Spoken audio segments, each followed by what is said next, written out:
Many of you know who have been following me for a while will know I reference heavily to the whole Power universe, the connection between the different Power shows, and in this video I'm talking about Tommy Egan's Instagram post and latest comments on how Kanan could potentially be Kane's father. So welcome back to MovieBot, let's talk about some more Power universe connections.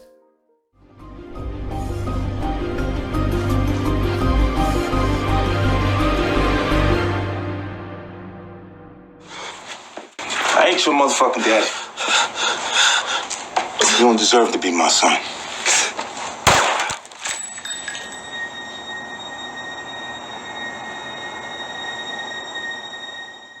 So I hope you're all having a great weekend, and this video wasn't actually planned. I had another video planned on Drew. I was actually going to do a character analysis, but Tommy Egan posted this on Instagram and he actually posted something else in his comment section which I've spoken about before. And let's be honest, many of you guys have said the exact same thing too, and Tommy thinks Kanan is Kane's father, and you guys know how much I love doing these Power connection videos.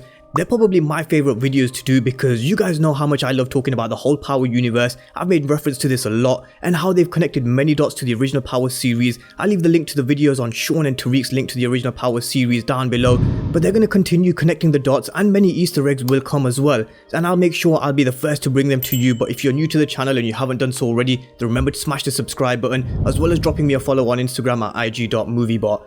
Now let's talk about this Power universe, because Courtney Kemp has previously said that she wants to create a Power universe where characters can cross over into any Power show just like the Marvel universe, and this is why I always talk about Tommy crossing over to Power Book 2, because it just makes sense for them to bring up his storyline for his spin-off and generally create hype for it. So I've spoken about how Tariq could even cross over to Power Book 4 Force, but I actually want to talk about this in more detail. So in my next video I'm going to be talking about the whole Power universe, how they're creating their own version of the Marvel universe, and I'm going to be talking about how I think they'll do this. So make sure you have the notification bell turned on, especially for my next couple of videos. But let's talk about Kanan potentially being Kane's father, and I've spoken about this many times, but let's just rewind it all the way back to the original Power series when we were introduced to Kanan as Shawn's father, because later on in the series Kanan did even say that he wasn't sure if Shawn was his own son. And well, we know how much Kanan used to love messing around with different chicks, and I definitely think we'll see this in Power Book 3 Raising Kanan, so there's still a big question mark surrounding Shawn and whether he was actually Kanan's son. But there's no doubt who Tariq's and Raina's father is, because it was confirmed by Courtney Kemp that they are indeed Ghost kids, despite rumours and fan theories saying that Kanan could have been their father,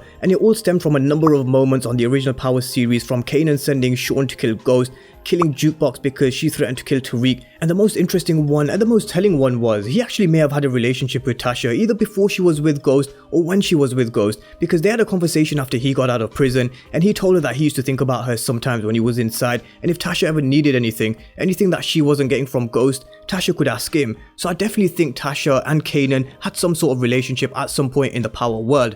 But Tariq and Raina, they are definitely Ghost kids, and the fan theory of them being Kanan's kids is actually a good fan theory, but it's just a theory, nothing more. And if you guys want to see me go into more detail on this fan theory, then I made this video a long time ago, so I'll link it down below in the description and in the comment section. And well, even though Tariq wasn't actually Kanan's son, Kanan did actually think of him as his own son, because Kanan managed to bond with Tariq more than Ghost ever did. Tariq spent a lot of time with Kanan at Breeze's old apartment in Queens. They played ball together, Kanan taught him chess, Kanan was the one who pushed him to go and get with Destiny as well, and Kanan, he really had more of a bond with Tariq than he ever did with Shawn, who most of the time he just used for information to get from Ghost. But with that being said, Kanan, he loved messing around with women as well, we know this. I think he did a few bits with Tasha, and actually think he clapped Monet's cheeks too, and they actually hinted that Lorenzo isn't too keen on Kane taking over their family business. He's more focused on Drew taking over, even though his mind really isn't in the game, and I think he'll drift further and further away from this side of the world.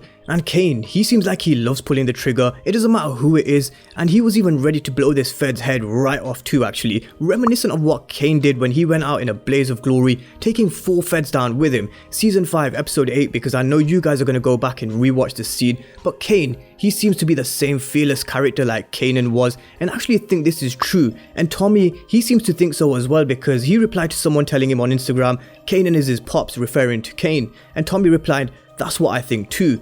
And what's completely clear is that the kids, they don't look alike, and you can really see the different traits that they have. And Monet, she really is overprotective of both Drew and Diana, and she is actually really overprotected of Zeke as well. But with Kane, she just treats him like a thug that he is. He's like the killer, like he's like the bodyguard of the family, because if Monet wants something dealt with, who does she send? She sends Kane. We saw this when Lorenzo wanted Drew to speak to the GTG crew, not Kane, and Monet basically sent Kane to watch over Drew and basically protect him. So she really sends Kane to do the dirty work and protect Drew and Diana. Monet and Kane, they're all from Queens as well, and I actually think that they could have bumped into each other at some point. And Kanan has a son that he doesn't know about, and that's Kane. And the name Kanan, Kane, it's hard not to make the connections. And Monet, she doesn't have an issue with cheating now, does she? Because she's having conjugal visits with Lorenzo, and she's still smashing Danilo Ramirez on the side. So Monet, she clearly has no issues in cheating. So I definitely think Kanan could be the father of Kane. And now let's rewind it to those conjugal visits, because Lorenzo seems like he doesn't care about Kane, and when Monet went to go visit Lorenzo, he said that they need to get Drew ready for the family business and not Kane. Lorenzo told Monet to let Diana go college. It goes back to my point I made earlier about how Monet protects Drew and Diana more than Kane, and Lorenzo seems to do the same. Lorenzo definitely cares more about Drew and Diana, and that's pretty clear to me because Monet and Lorenzo, they treat Kane differently compared to the other two, and if you rewatch the first 5 episodes, it's actually quite clear from the very beginning that she does treat Kane differently. And I've spoken about how Monet has people playing their positions, and when she went Drew to get information on how Tariq runs things at Stansfield, Kane kicked up a fuss and said, "Why don't you send me instead?" And Monet instantly shut that shit down with Kane and told him it's not his place or scene and sent Drew instead. Monet has a specific role for Kane, and that's being the family bodyguard and thug, pretty much exactly like Kanan. He does the dirty work for the Tejadas and maybe has him do the dirty work because he's expendable, whereas she really cares about Drew and Diana, well, a lot more than Kane anyway. And let's talk about how Monet handled the situation in the season finale in episode 5 between Kane and Tariq, because when Tariq came over to the Tejadas, Monet demanded he handed Tariq his piece, and we also saw how Kane took this. He did not like this one bit, and I don't think he likes the fact that Monet's accepted Tariq into the family so quickly either. But the fact is, Tariq is the son that Monet's always wanted. He's smart, he knows how to kill, he knows how to move weight, and he knows how to make money for Monet. Tariq is the complete package, and what I think, the son that she's always wanted. And it would be interesting to see how Tasha sees the situation between Monet and Tariq once she finds out who Tariq is working for. And I genuinely don't think this is a reach either. I actually think this could turn out to be true, and we could actually even see this play out in flashbacks or hallucinations of some sort with Monet and Kanan. And they can easily do this with Kanan being the co-producer because they're always close on set, and I feel this is something they didn't do enough on the original Power series, and I wish they did use flashbacks a little more. But I've been always saying how they'll connect the dots to the original Power series and have more Power and Power Book 2 connections, and I definitely think this could be one of them. So let me know what you guys think down in the comment section. I want to know what your thoughts on what I've spoken about. Could Kanan be Kane's father, and what do you think about Monet treating Kane so differently to Drew and Diana? My personal opinion is, I think this could turn out to be true. I think Kane is Kanan's son, but let me know what you guys think down below. And I've actually got another couple of videos coming up on Tommy and Kane, Tariq and Tommy, and just generally on the whole Power universe again. So if you're new to the channel and you haven't done so already, then remember to smash the subscribe button and have that notification bell turned on as well, because I'll be dropping more videos like this. And also give me a follow on Instagram, because I'll be releasing updates on what videos I'm working on and when I'll be releasing them. So thank you guys for watching, and I'll see you next time.